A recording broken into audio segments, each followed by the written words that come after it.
got some new data out this morning on the pulse of the U.S. consumer. It looks at a segment of the population that doesn't grab as many headlines as other groups, but has big implications for nationwide spending. Courtney, Reagan joins us now with more. Who's this? This is the teen survey. So we get to know what all those teens are interested in. Can you imagine trying to buy inventory for a store? It would be really hard. It would be really hard, which is probably why the teen retailers often struggle. The consumer, we know, though, in general, has at least been the standout for the U.S. economy.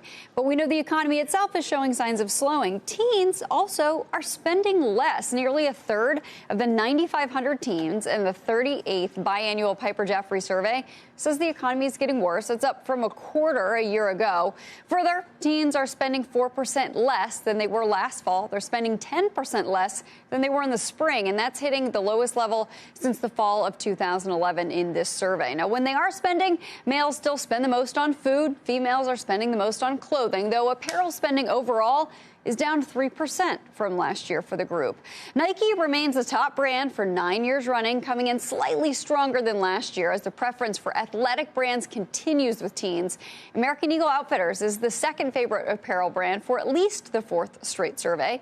Adidas holds its teen market share, coming in as the third favorite apparel brand. Lululemon moves up to the 7th spot from 11th in last fall's survey.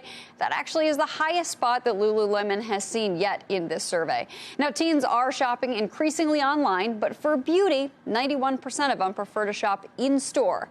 However, cosmetic spending is hitting a 19 survey low, with spending down 20% from last year.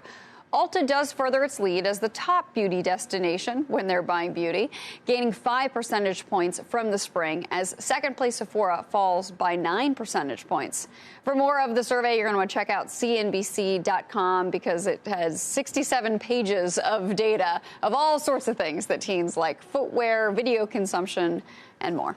You know, Court, we were just talking off camera about this, but the first thing that caught my attention is, okay, teens say that Forever 21 is their 6th favorite brand, but it just filed for bankruptcy. It did just file for bankruptcy. It was their 4th favorite brand, so it has fallen in the list. But it's still look, number 6, and it doesn't mean that you're going to survive or your stock's going to do well. That's true, yeah. It's still number 6, and they still make billions of dollars, but it still doesn't mean that you're going to stick around forever. And Forever 21, I mean, I think some of the styles, too.